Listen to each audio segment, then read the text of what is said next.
Innal hamdalillah nahmaduhu wa nasta'inuhu wa nastaghfiruh wa na'udzu billahi min shururi anfusina wa min sayyiati a'malina man yahdihillahu fala mudhillalah wa man yudlil fala hadiyalah.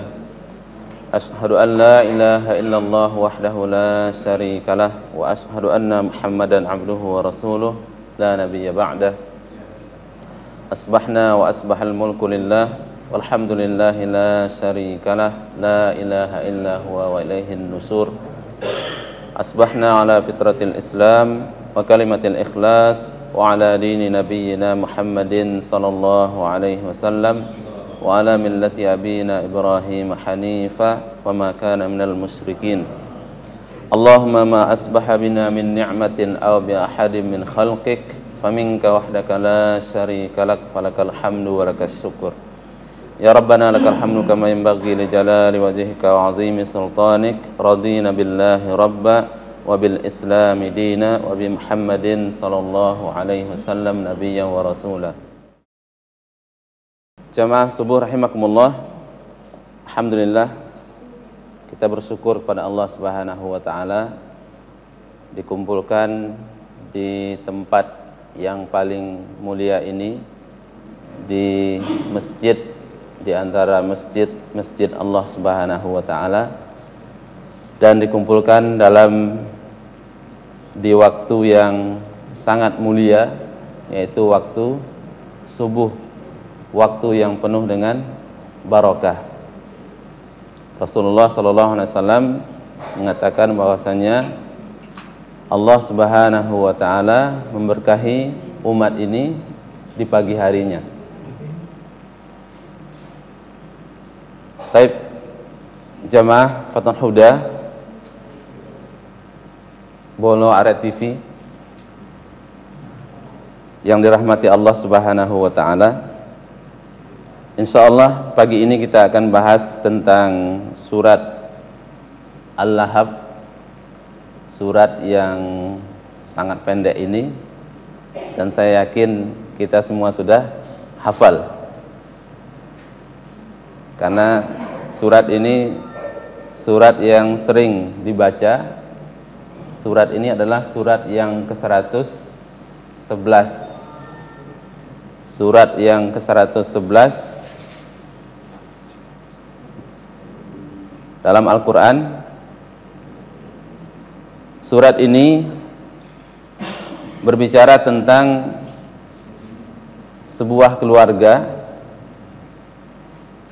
yang sepakat untuk masuk neraka. Ya. Surat ini berbicara tentang keluarga yang semua anggotanya itu pekerjaannya adalah berusaha untuk menghalangi orang untuk masuk Islam, menghalangi dakwah Rasulullah sallallahu alaihi wasallam, melakukan apa saja yang bisa untuk menjauhkan orang dari syariat Islam ini. Ini gambaran keluarga Abu Lahab. Abu Lahab dan semuanya, bapaknya, istrinya, anak-anaknya, semuanya sepakat berta'awun dalam rangka apa? Ya ayyuhallazina amanu wa ta'awanu 'alal birri wat taqwa wa la ta'awanu 'alal itsmi wal 'udwan. Nah, keluarga Abu Lahab ini adalah keluarga yang sepakat untuk at-ta'awun bil itsmi wal 'udwan. Ini keluarga yang luar biasa, keluarga yang semuanya sepakat untuk saling tolong-menolong dalam keburukan dan kejahatan, permusuhan terhadap Islam. Allah mengabadikan surat ini di dalam Al-Quran, atau potret keluarga ini di dalam Al-Quran. Tentunya maksudnya adalah supaya keluarga kita tidak seperti keluarganya Abu Lahab. Ya. Mungkin kita sering baca surat ini ya. Ya. Tapi tahukah maknanya kita surat ini? Ya. Surat ini peringatan keras kepada kita bersama bahwa jangan sampai keluarga kita ini menjadi seperti keluarganya Abu Lahab. Kita mulai. A'udzubillahi minasyaitonirrajim. Bismillahirrahmanirrahim. Tabbat yada abi lahabin wa tab. Tabbat itu artinya adalah celaka. Celaka kedua tangan Abu Lahab. Ya. Wa tabba, dan celaka dia. Tapi apakah maksudnya celaka itu hanya tangannya saja? Ya, kata-kata tangan dalam bahasa Arab itu dua tangan. Maksudnya adalah bukan hanya tangan, tapi tangan itu maksudnya adalah karya, ya, karya, usaha, apa yang dia lakukan, ya, itu semuanya adalah hancur, celaka, hancur, gagal. Tabbat yada abi lahabin wa tabba, dan dia sendiri hancur, dia sendiri celaka, ya, Abu Lahab. Abu Lahab, siapa yang kenal dengan Abu Lahab? Siapa Abu Lahab? Pamannya Rasulullah sallallahu alaihi wasallam. Ya. Abu Lahab itu pamannya Rasulullah sallallahu alaihi wasallam. Bahkan paman kandungnya Nabi. Abu Thalib, Abu Lahab ini adalah orang yang paling gembira, yang paling senang dengan kelahiran Rasulullah sallallahu alaihi wasallam. Ya. Ini sebelum menjadi nabi, ya. Jadi Abu Lahab ini adalah orang yang paling senang dengan kelahiran Rasulullah sallallahu alaihi wasallam. Ya. Ketika Nabi lahir, diberitahu oleh Suwaibah ini budaknya Abu Lahab. Lalu Suwaibah ini dibebaskan oleh Abu Lahab. Ya. Karena saking gembiranya mendapatkan keponakan baru, laki-laki, maka Abu Lahab itu membebaskan budaknya, Suwaibah namanya. Ya. Kenapa? Karena laki-laki di kalangan bangsa Arab Quraisy pada waktu itu luar biasa. Berarti ini penerus saya, ini yang akan membela kabilah saya, suku saya. Ya, ini laki-laki. Maka sangat gembira dengan kelahiran Rasulullah sallallahu alaihi wasallam. Tapi apa yang terjadi setelah Nabi diangkat menjadi Rasul? Justru ya, Abu Lahab orang yang paling memusuhi Rasulullah sallallahu alaihi wasallam.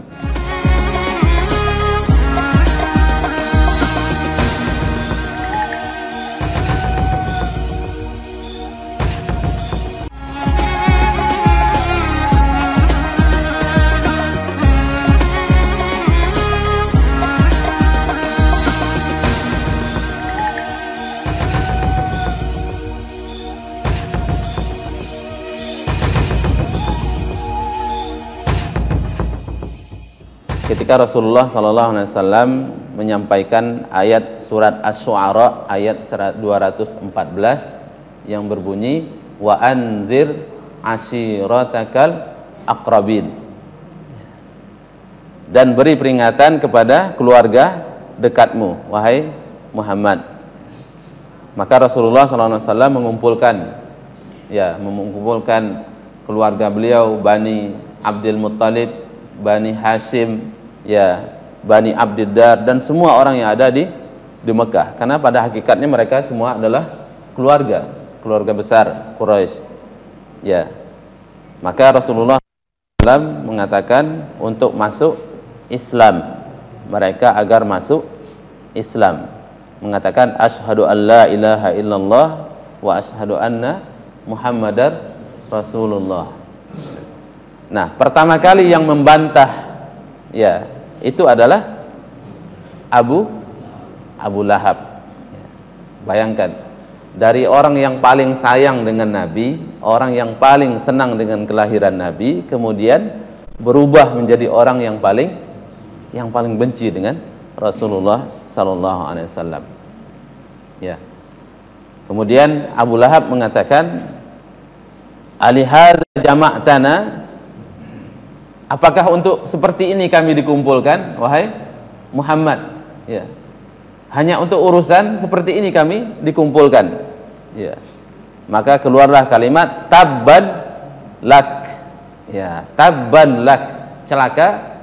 Celaka kamu wahai Muhammad. Maka itulah dibalas oleh Allah Subhanahu wa taala dengan surat Tabbat yada abi lahabin wa tab. Jadi balasan sama, ya. Dibalas oleh Allah Subhanahu wa taala dengan kata-kata yang sama yang diucapkan oleh Abu Lahab. Ya. Maka turunlah surat Al-Lahab ini. Jadi surat Al-Lahab ini memang turun di awal-awal dakwah Rasulullah SAW ketika beliau sudah disuruh berdakwah secara terang-terangan. Kemudian Abu Lahab, ya, Abu Lahab itu artinya apa? Lahab itu kalau dalam terjemahan itu artinya adalah api yang bergejolak, ya. Tapi lahab itu juga bukan hanya itu artinya, ada arti lain, ya. Arti lain lahab itu artinya adalah yang bercahaya, yang terang, yang bercahaya, yang berkilau. Itu artinya lahab. Kenapa dinamakan, digelari dengan Abu Lahab? Padahal namanya bukan Abu Lahab, ya. Dalam bahasa Arab itu ada tiga. Yang pertama namanya al-ismu. Al-ismu itu adalah nama. Nama itu diberikan semenjak lahir, ya, semenjak lahir. Yang kedua namanya kunyah. Kunyah itu gelar yang biasa dipakai dengan ummu fulan, abu fulan, akhu fulan, ibnu fulan. Itu adalah kunyah. Yang ketiga namanya laqab. Laqab itu gelar. Ya. Yang pertama dan kedua ini biasanya untuk pujian. Ya. Nama dan kunyah itu biasanya untuk pujian. Ya. Ya, dan tidak harus orang itu punya anak dulu. Ya, dalam bahasa Arab atau di Arab pada umumnya tradisi mereka bahwa orang itu tidak harus punya anak dulu, harus dipanggil dengan abu atau ummu. Ya. Kita kenal dengan Imam Nawawi. Tahu Imam Nawawi? Sayang Pak, biasanya bukunya di sini ada dibaca, tidak dibaca. Bolo Arek TV. Ya, pemirsa Bolo Arek TV dan jamaah Fathul Huda yang dirahmati Allah Subhanahu wa taala. Ya. Abu Zakaria, ya, Imam Nawawi yang kitabnya Riyadhus Shalihin itu yang dibaca hampir seluruh orang di dunia, ya, tidak ada. Kalau ada kaum muslimin tidak kenal dengan Riyadhus Shalihin, kayaknya bukan muslim kayak. Saking terkenalnya kitab ini, ya. Riyadhus Shalihin itu dikarang oleh Imam Nawawi. Beliau tidak punya istri, tidak punya anak. Tidak punya istri, tidak punya anak. Meninggal umur 45 tahun. Ya, 45 tahun sudah meninggal. Tapi karyanya luar biasa. Beliau disebut dengan Abu Zakaria. Abu Zakaria. Padahal tidak punya anak, Zakaria. Taib. Abu Lahab. Ya. Lahab tadi artinya salah satunya adalah yang bercahaya, yang berkilau. Kenapa? Karena memang Abu Lahab itu orang yang sangat gagah, yang sangat tampan, luar biasa. Kulitnya itu dikatakan kuning dan bercahaya, ya, berkilau, luar biasa. Ya. Dan memang, ya, Abu Lahab itu keturunan orang yang paling besar di di kalangan Quraisy, anaknya Abdul Muttalib, ya, pemimpin besar di Quraisy yang sangat disegani dan ditakuti.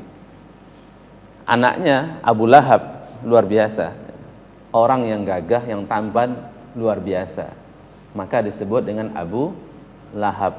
Ya. Jadi Abu Lahab itu pujian atau hinaan? Pujian, ya. Pujian. Tapi kenapa Al-Quran memuji orang ini? Apakah berarti Al-Quran memuji Abu Lahab? Ya, tabbat yada abi lahabil wa tab. Kenapa disebutkan, tidak disebutkan namanya? Ya, kenapa disebutkan? Ini bukan hinaan kepada Abu Lahab. Ini adalah pujian. Kenapa tidak disebut dengan namanya? Namanya siapa Abu Lahab ini? Namanya adalah Abdul Uzza. Abdul Uzza. Kenapa tidak dipakai Abdul Uzza? Karena ya, Abdul Uzza itu namanya sendiri itu, Abdul Uzza itu sudah salah. Namanya saja sudah musyrik. Ya. Kita kan Abdullah, Abdul Rahman, Abdul Malik, Abdul Jabbar, Abdul Qadir. Ini Abdul Uzza. Jamaah Fathul Huda yang dirahmati Allah, Bola Arya TV rahimakumullah. Jadi Abdul Uzza itu nama yang pertama, namanya sendiri sudah salah. Musyrik. Yang kedua, nama itu sendiri bohong. Ya, karena Abdul Uzza, Uzza itu tidak punya hamba. Ya, Uzza itu kan cuman batu, patung, tidak ada hambanya. Ya. Maka Al-Quran tidak memakai nama itu. Ya, disebut dengan kunyahnya, nah, kunyah. Tapi apakah Al-Quran itu benar memuji Abu Lahab? Apa tidak? Ya. Bapak Ibu sekalian.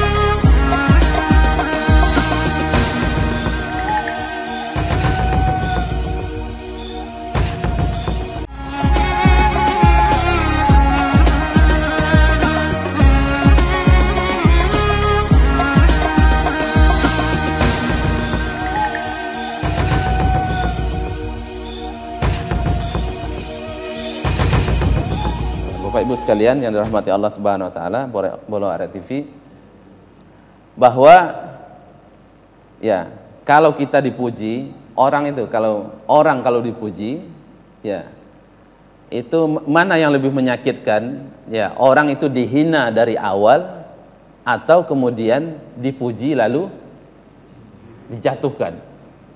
Ya, orang itu dinaikkan kemudian dijatuhkan. Mana yang lebih menyakitkan? Lebih menyakitkan, ya, dipuji dulu kemudian dijatuhkan. Ya, kamu ini rajin, kamu ini dermawan, kamu ini masya Allah luar biasa. Tapi mulai kata tapi itu semua yang ya, hilang. Kebaikan yang dipuji itu hilang semua. Itulah salah satu rahasianya. Kenapa? Ya, seakan-akan dipuji dulu, kemudian di ayat yang ketiga Allah mengatakan sayasla naran zata lahab. Dia itu akan masuk ke dalam api yang baru, lahab tadi, api yang bergejolak tadi. Ya. Justru kamu wahai Abu Lahab, orang yang tampan, yang gagah, yang berkilau, yang wajahnya bercahaya itu, justru kamu akan ya masuk ke dalam api yang akan melahap diri kamu sendiri, wahai Abu Lahab. Wahai Abu Lahab, kamu sendiri akan dilahap oleh api yang menyala. Akan dimakan oleh api yang menyala.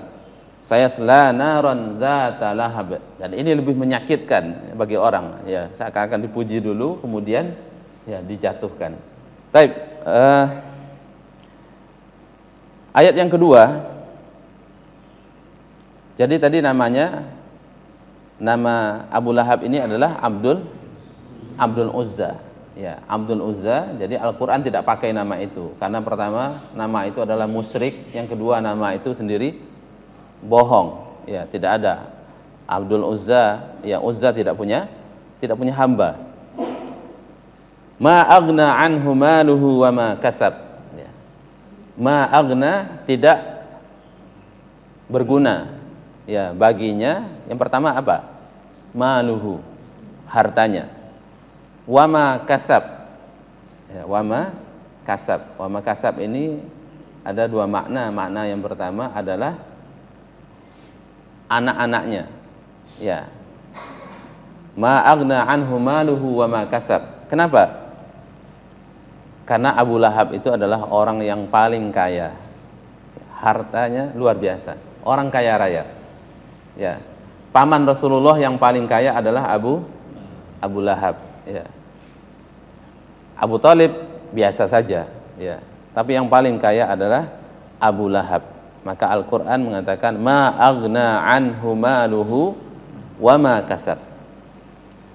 Karena Abu Thalib mengatakan, ya, nanti kalau saya bertemu dengan Tuhan, ya, saya akan tebus, ya, neraka itu dengan harta saya, ya, dan anak-anak saya. Anak saya hebat, ya. Saya punya anak hebat-hebat semua. Saya punya harta banyak. Maka Allah katakan ma aghna anhu maluhu wa ma kasab. Ya. Ya, kasab itu adalah usaha. Kenapa diartikan kasab itu adalah anak? Karena perkataan dari, ya, Abu Lahab tadi. Abu Lahab mengatakan, nanti kalau saya bertemu dengan Tuhan, saya akan menebus diri saya dari siksa Allah. Karena Rasulullah mengancam orang yang tidak beriman akan diazab oleh Allah Subhanahu wa taala. Abu Lahab langsung menjawab, nanti saya tebus. Saya kan orang kaya, saya banyak harta. Dan Rasulullah mengatakan rezeki yang terbaik itu adalah hasil usaha kita sendiri. Kita bekerja dan kita makan dari hasil usaha kita, maka itu adalah rezeki yang terbaik untuk kita. Dan anak itu adalah hasil usaha kita. Ketika kita sudah tua, kemudian anak itu memberikan uangnya kepada kita, itu sama sebenarnya uang yang kita dapatkan dari anak kita itu adalah hasil usaha dari kita sendiri, dan itu adalah rezeki yang terbaik, ya. Itu adalah rezeki yang terbaik untuk orang tua, ya. Maka Rasulullah juga mengatakan bahwasanya anta wa maluka li abika, ya, kamu dan hartamu itu semuanya adalah milik bapakmu, ya, milik orang tuamu. Jadi wa ma kasab di situ adalah artinya anak. Ma aghna anhu maluhu, maka tidak berguna baginya, ya, anak, hartanya, malnya, dan apa yang dia usahakan, yaitu anak-anaknya. Jamaah Fadlul Huda yang dirahmati Allah Subhanahu wa taala, Bolo Arek TV rahimakumullah. Jadi ayat yang kedua ini berbicara tentang yang pertama tadi kasab, yang kedua kasab itu ada dua makna. Yang kedua adalah ma aghna anhu maluhu wa ma kasab. Kasab itu artinya kembali kepada harta, ya. Tidak berguna hartanya bagi dia dan apa yang diusahakan oleh hartanya itu, ya. Mungkin agak susah memahami ini. Apa yang diusahakan oleh harta, ya. Harta kalau dia berusaha dapat apa? Ya, kalau dengan harta orang bisa beli apa saja, ya. Ma aghna anhu maluhu, hartanya dan apa yang diusahakan oleh harta itu sendiri. Yang diusahakan oleh harta, ya, orang bisa beli semuanya dengan harta. Orang bisa beli kemewahan dengan harta, orang bisa beli makanan, minuman dengan harta, bahkan orang bisa beli jabatan dengan harta, ya, jabatan dengan harta, kekuasaan dengan harta, ya. Itu harta yang berusaha. Ma aghna anhu maluhu wa ma kasab, ya, yang diusahakan oleh harta itu sendiri. Dan Allah Subhanahu wa taala membantah itu semua bahwasanya semua apa yang diusahakan oleh hartanya Abu Lahab itu, baik kemudian anak-anaknya ataupun harta yang diusahakan oleh harta itu sendiri, itu tidak akan berguna, tidak akan berguna. Kemudian disambung oleh ayat yang ketiga, sayasla naron zata lahab. Dia itu akan masuk ke dalam neraka yang menyala-nyala, yang bergejolak. Kalau kita perhatikan ayat ini, ayat surat Al-Lahab ini, itu seperti ucapan syair, ya. Ucapan syair. Tabbat yada abi lahabin wa tab, ma aghna anhu maluhu wa ma kasab, ya, sayasla naran zata lahab wa imra'atuhu hammalatal hatab. Itu semuanya akhirnya adalah huruf yang sama, huruf yang sama, huruf yang sama. Dan bagi orang Arab, bagi orang Arab itu dihina dengan kata-kata atau syair itu lebih menyakitkan dibanding dipukul dengan atau ditebas dengan pedang. Kenapa? Karena itu orang Arab itu sangat menghindari penggunaan syair yang menghinakan orang. Karena kalau sempat diucapkan itu akan menjadi aib seumur, boleh jadi itu akan menjadi aib untuk seumur hidup.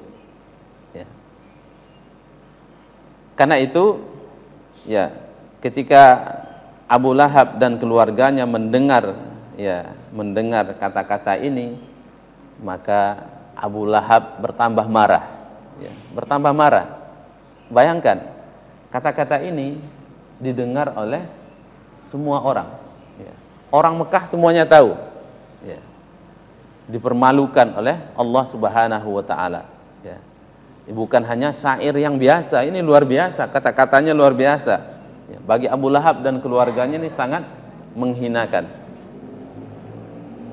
Dan bukan hanya didengar oleh orang-orang Quraisy, karena orang datang ke Mekah dari mana-mana, orang haji, dan berita ini tersebar ke seluruh wilayah Arab. Bayangkan bagaimana perasaannya Abu Lahab, terhinanya Abu Lahab dengan turunnya surat Al-Lahab ini.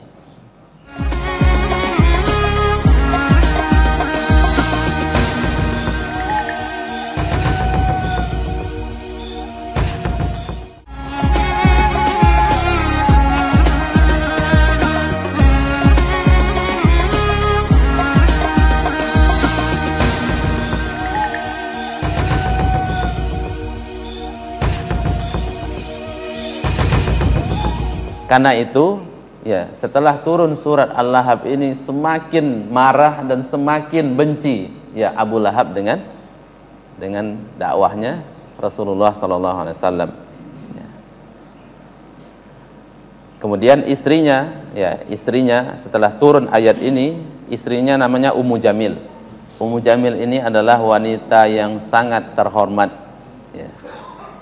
Ummu Jamil ini adalah, pernah kita dengar namanya Abu Sufyan?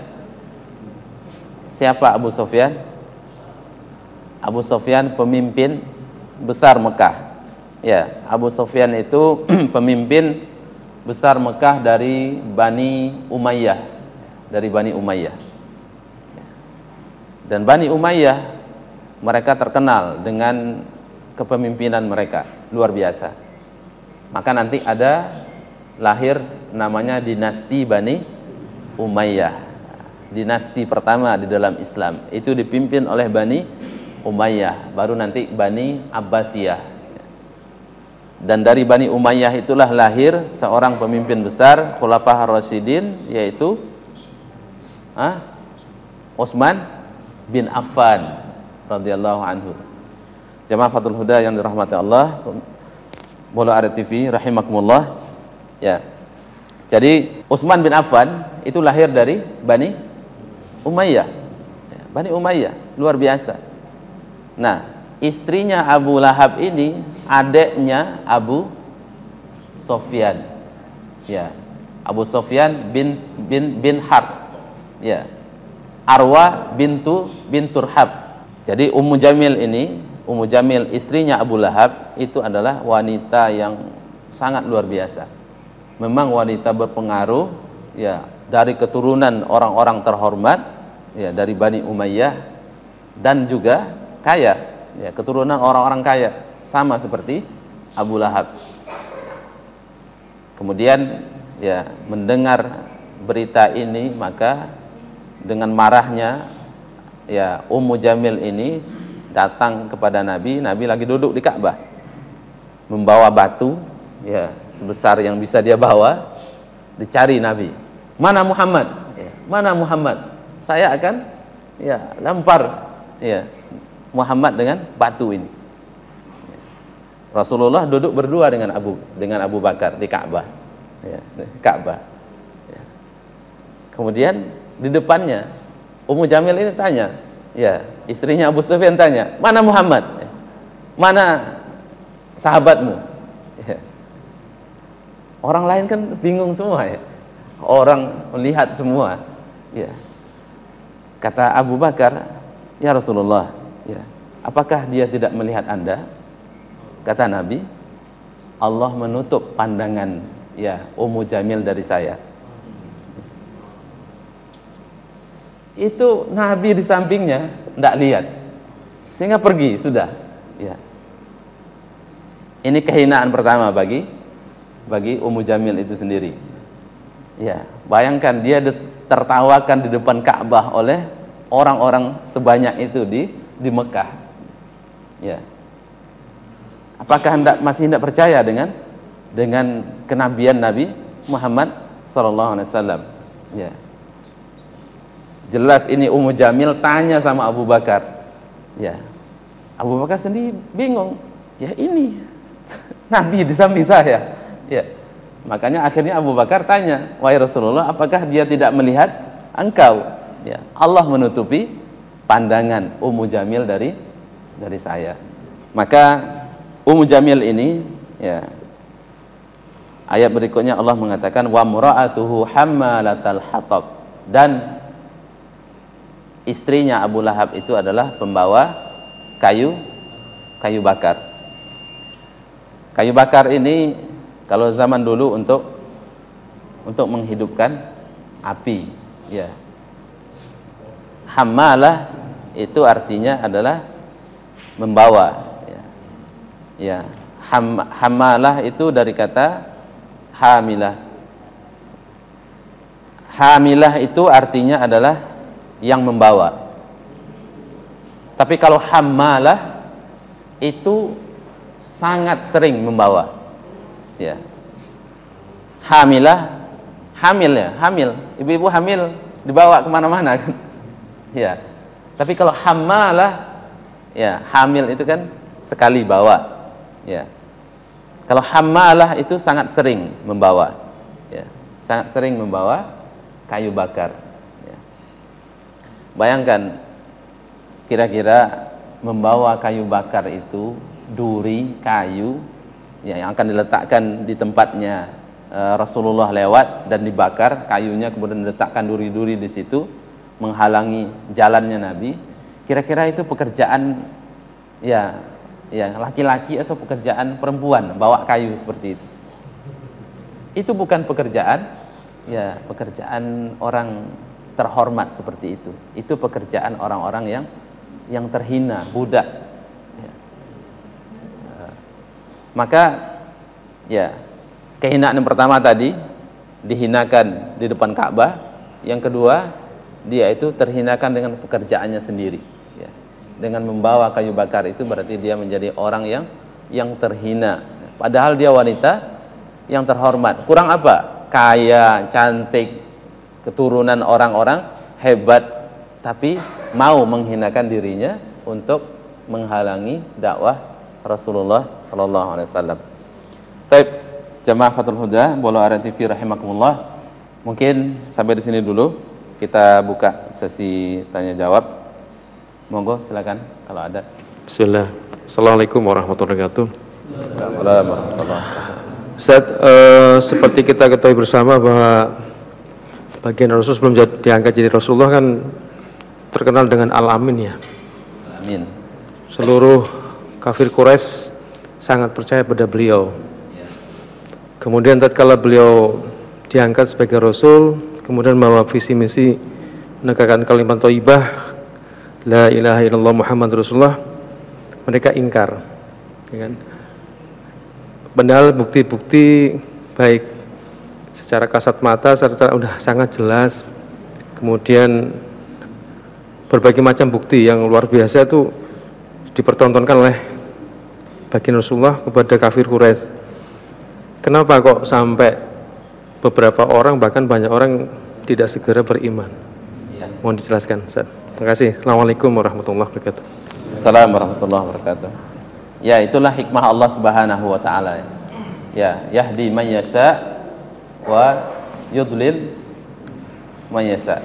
Ya, Allah menunjuki orang yang dikehendaki dan menyesatkan orang yang dikehendaki oleh Allah Subhanahu wa taala. Ini yang pertama, ini harus menjadi pegangan bagi kita bahwa tugas manusia itu hanya berdakwah. Ya, tugas manusia hanya berdakwah. Kita tidak bisa memaksakan orang lain untuk beriman. Ya. Allah mengatakan innaka la tahdi man ahbabta. Sesungguhnya engkau wahai Muhammad tidak bisa menunjuki orang yang paling engkau cintai. Ya. Kita tidak bisa melakukan itu. Hidayah itu memang hidayah yang terakhir. Apakah orang itu beriman kepada Allah atau tidak, itu adalah hak Allah Subhanahu wa taala. Yang namanya hidayatut taufik, ya, hidayatut taufik itu tidak bisa dipegang oleh manusia. Kalau hidayatul irsyad itu bisa. Hidayatul irsyad itu apa? Usaha kita, ya, mengajak orang untuk pengajian, memberikan buku, memberikan, ya, share video lain sebagainya hari ini misalnya, itu adalah hidayatul irsyad. Tapi nanti hidayatul taufik, apakah memang dia menjadi orang beriman atau tidak, itu adalah milik Allah Subhanahu wa taala. Ya. Itu yang pertama. Dan itu tugas kita agar kita tidak putus asa, ya, terhadap, ya, tidak harus semua orang yang kita ajak itu harus beriman. Ya. Rasulullah, ya, inna ma'alaikal balagh. Sesungguhnya kewajiban engkau wahai Muhammad adalah tabligh. Ya, tabligh, menyampaikan. Ya. Dan Allah Subhanahu wa taala yang akan, ya, memutuskan nanti apakah dia itu beriman atau tidak. Ini yang kedua, ini yang pertama. Yang kedua, bahwa memang, ya, sebagian dari orang-orang kafir Quraisy itu yang meninggal dalam keadaan kafir, ya, itu memang mereka itu, ya, iri, hasad, ya. Karena itu hati-hati dengan hasad ini. Iri ini kalau tidak segera diobati, dia akan bertindak, dia akan melakukan tindakan-tindakan. Iri itu kan asalnya dalam hati, ya, dalam hati manusia, ya. Tapi kalau dia sudah melahirkan tindakan, itu berbahaya, ya. Maka kita berlindung dari min syarri hasidin iza hasad. Kalau dia bertindak itu bahaya. Seperti Abu Jahal, kenapa tidak beriman? Karena ada persaingan suku antara, ya, Bani Abdiddar namanya, sukunya Abu Jahal dengan sukunya Nabi Muhammad. Itu selalu bersaing gitu, ya. Dan mereka kalah, ya. Mereka berusaha menandingi, kemudian dari suku Nabi itu lahir seorang Nabi. Nah, dari mereka tidak ada. Karena kenapa? Karena dia iri dengan kedudukan Nabi. Ya. Sekarang muncul anak muda, saya ini orang tua, orang yang sudah punya kedudukan, lalu digeser oleh Rasulullah SAW. Maka timbul iri di antara, ya, Abu Jahal dengan Rasulullah. Maka saya tidak akan beriman. Ya, saya tidak akan beriman. Saya tahu Nabi itu Al-Amin, tahu saya. Ya, Nabi itu orang yang baik, mereka tahu. Tapi saya tidak akan beriman. Kenapa? Gengsi, ya, gengsi tadi. Itu yang menyebabkan dia tidak beriman.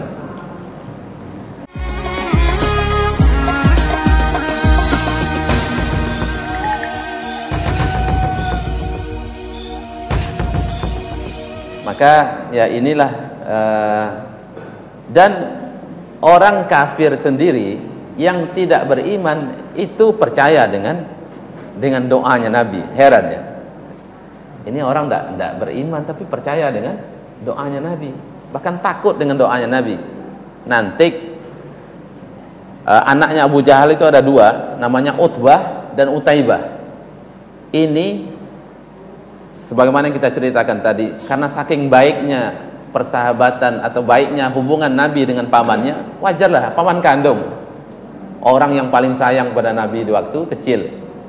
Sehingga ketika Nabi nanti punya anak, itu anak Nabi dua orang menikah dengan anaknya Abu Jahal, Abu Lahab. Ya, bayangkan. Jadi Nabi dengan Abu Lahab itu besanan. Ya, kurang apa lagi? Anaknya Nabi Ruqayyah itu menikah dengan Utbah dan Ummu Kulsum menikah dengan Utaibah. Adiknya Utbah. Ya. Karena memang ini pantas dari kalangan terhormat. Nabi juga dari kalangan terhormat dan Abu Lahab juga nasab ya sama dengan Nabi. Ya. Maka dinikahkan. Tapi akhirnya apa? Ya.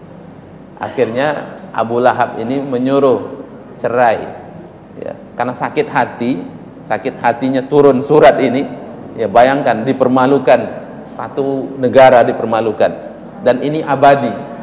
Maka sakit hati akhirnya disuruh menceraikan Ruqayyah dan Ummu Kulsum ya.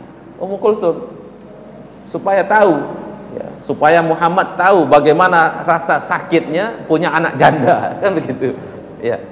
Maka diceraikan dua-duanya. Ya. Dan yang paling kasar menceraikan adalah Utaibah. Utaibah ini datang kepada Nabi, kemudian ya, ini anakmu dengan bahasa yang sangat kasar seperti bahasa bapak ibunya lah, keturunan sama. Kemudian muka Nabi diludahi, lalu Nabi hanya berdoa, Allahumma sallid alaihi kalban min kilabik.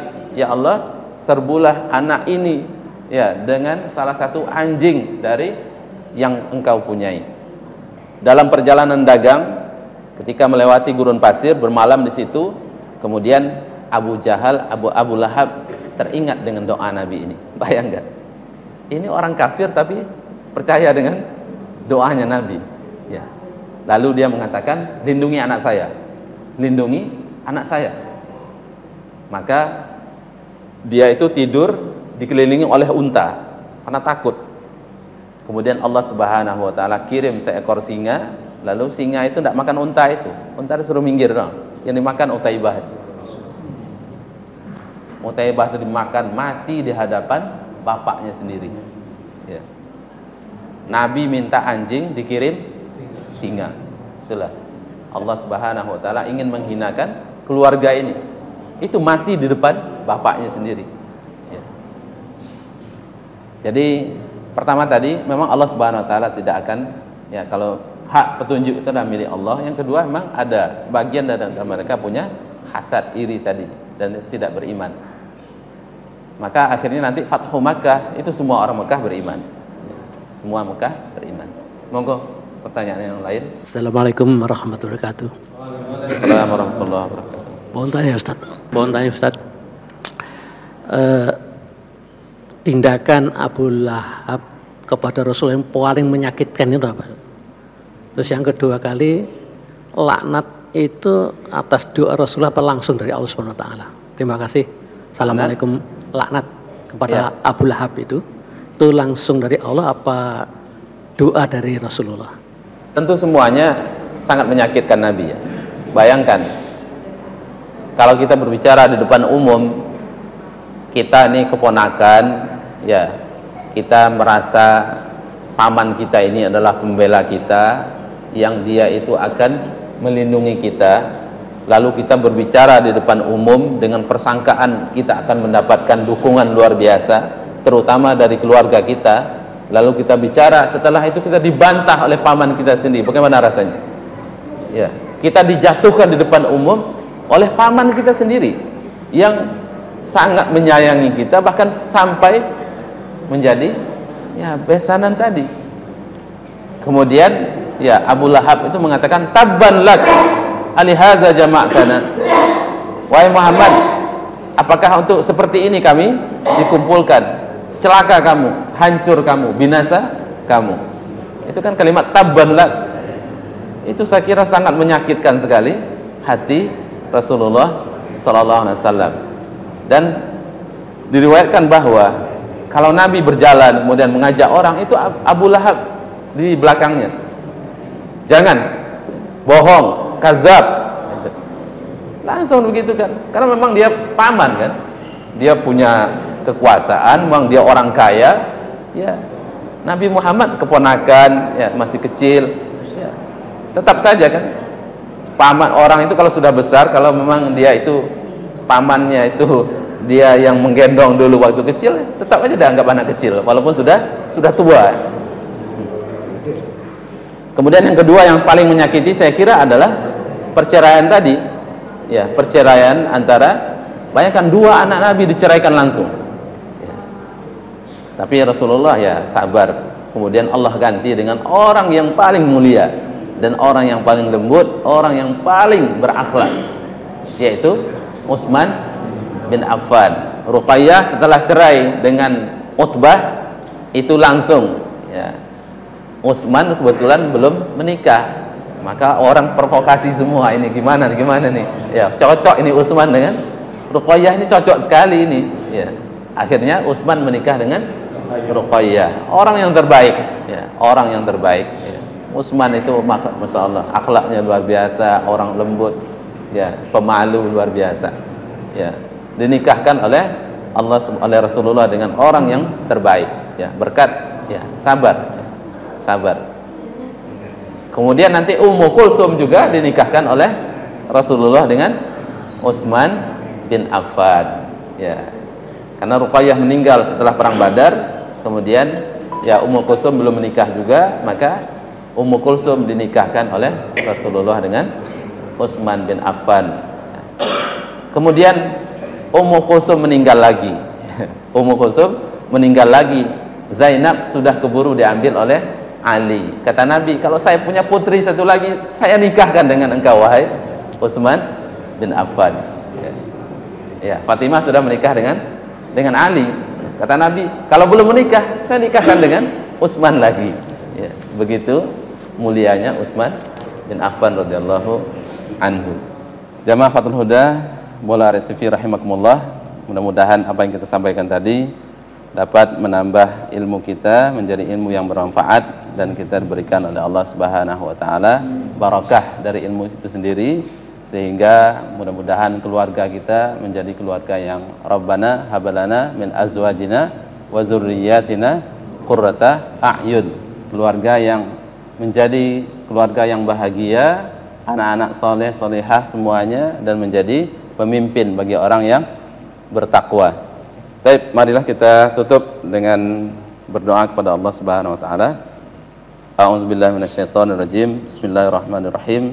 Alhamdulillahirabbil alamin. Wassalatu wassalamu ala nabiyyina Muhammadin wa ala alihi wa sahbihi ajma'in.